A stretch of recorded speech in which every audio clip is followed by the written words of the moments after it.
What if I told you that the advice to convert your entire IRA to a Roth IRA could be one of the most impactful or damaging financial decisions you would ever make? For some, doing a Roth conversion is a terrible idea, and it's going to cost them tens of thousands, maybe even hundreds of thousands of dollars of unnecessary taxes throughout their lifetime. But also for some families, a Roth conversion may make sense and may save them hundreds of thousands of dollars of taxes. Here's the problem. All too often, I hear financial advisors and CPAs painting a wide brush of advice as to whether or not you should convert your IRA to a tax-free Roth IRA. I'm going to give you three primary reasons not to do a Roth conversion, but I'm also going to give you the path to determine whether or not you should do a Roth conversion and how much of an impact that can make for you and your family. The conventional wisdom is simple. Pay taxes now at a lower rate to avoid a higher tax rate later. And while that sounds great in theory, it's a massive oversimplification that ignores some of the fundamentals of the tax code. So one thing to really consider is, are you already taking withdrawals from your IRA that are greater than your required minimum distribution or RMD in the future? So the implication is a Roth conversion will simply increase your taxable income, potentially pushing you up into a higher tax bracket without any real benefit. The second reason that a Roth conversion may not make sense is that you want to spend all your money and you don't have a plan to really leave anything to your kids or heirs in the future. And with that 10-year rule of an inherited IRA that could be a huge tax burden on your heirs in the future, if that's not a concern, then you may not want to do that Roth conversion and pay taxes on all that money and either leave that money to a charity in the future that won't pay any taxes on those IRAs when they receive them, or you're not concerned about your heirs paying that tax in the future, or maybe you just plan to spend that money and not leave anything in the future. So the third reason for not doing a Roth conversion is if you're married and you or your spouse, if one of you were to pass away, and you go from filing a joint tax return to now filing a single tax return. That's called a widow penalty. That's what it's referred to behind the scenes when it comes to the tax return that you're going to file. And oftentimes the tax brackets are compressed and you're thrown up into new and higher tax rates. If that's not the case, then you may not want to do that Roth conversion. There may not be any benefit to protect that single spouse on a single filing return from doing that Roth conversion. So let's take a look at a family where doing a Roth conversion actually did not make sense for them to do.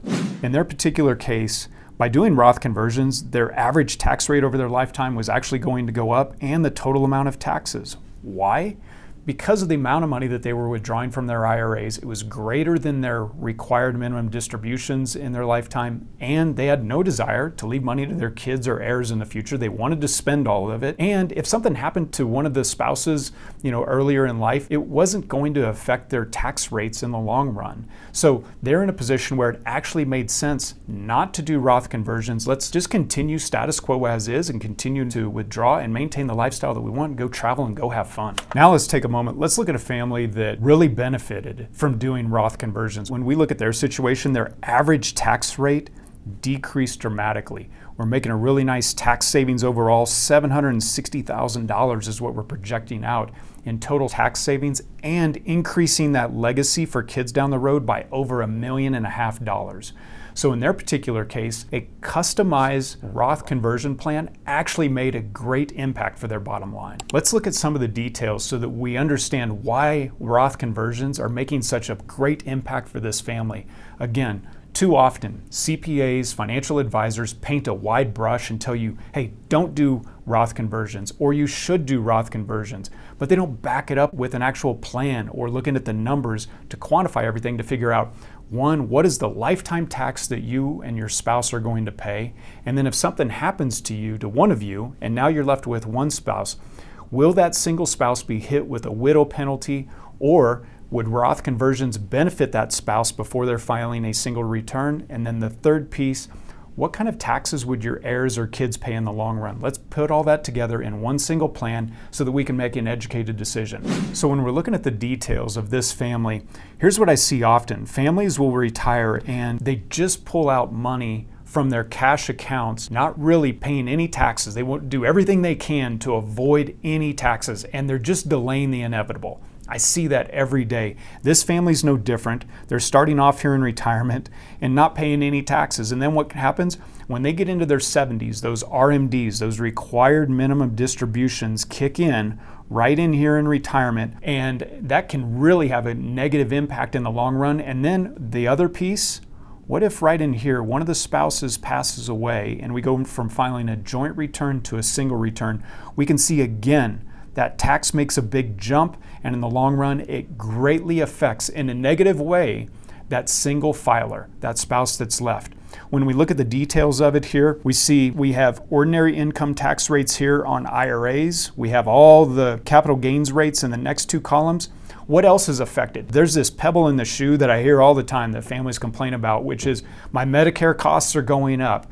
It's at IRMA. And we see here that single filer, boy, do they get hit with Medicare later in life. And when we look at the total tax on an annual basis, hey, retirement, boy, it starts out great. It's really nice. We're not even paying $10,000 a year in taxes, but you can see it starts to really make jumps because of those required minimum distributions. And then when we get to filing a single tax return, our taxes go up to over $100,000 a year pretty quickly. And that effective tax rate here in the long run, boy, that really makes an impact. So how can we go about improving that? So now let's look at a Roth conversion and how this really impacts this family and puts them in a better situation. What we're going to do is we're going to actually have a plan for figuring out what is that lifetime tax, what would that tax be for that single filer, the spouse that's remaining, and the tax for the kids. In this case, in their original plan, they were going to end up over $100,000 in annual taxes. You can see here, they'll never reach that point. They'll never get to $100,000 in taxes. So we're going to pay a little bit up front, right? We're going to get a little bit of that taken care of, but it keeps their Medicare costs down here in the long run. It takes longer for Medicare to have a negative impact, and it never reaches that point that it did without doing Roth conversions. And it keeps that effective tax rate down significantly for this family over their lifetime. Ultimately, what does this do? It reduces their tax bill over their lifetime by over $700,000 just for the husband and wife, and the kids greatly reduces that tax impact for the kids. So now let's go back and look at how this family was positively impacted by doing a Roth conversion, and it helped to protect the entire family in the long run from those negative tax implications down the road. So when we look here, again, their average tax rate was dropped dramatically, saving them over $760,000 in lifetime taxes, which is what we're projecting there, and legacy for the kids in the long run, an additional $1.6 million. What a wonderful present for those kids in the long run. Inheriting more money, but inheriting more money that's also tax-free to them because it's Roth IRA money. Now, how do you determine this, whether or not doing a Roth conversion is right for you or isn't? Well, it comes down to a custom plan and not a guess. Too often, again, in our industry, I see way too many advisors and CPAs just guessing and telling families, every family that they talk with, either do a Roth conversion or don't. Again, it's a custom situation for you, determining whether or not that Roth conversion makes sense. Look, I don't believe in one-size-fits-all financial advice. The families that make the smart choice have a custom plan. Don't let the wrong advice cost you. Like this video, subscribe to our channel, or leave your questions in the comments below. We'll see you next time.